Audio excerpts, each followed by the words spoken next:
ఇంద్రలోక భవనాన్ని ఈడ్చుకొచ్చి గదిలో మార్చి మళ్ళీ కట్టారో ఏమో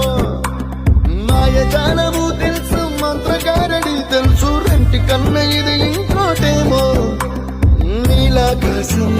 నేలాకొస్తే ఇట్టాగే ఉంటాదో ఏమో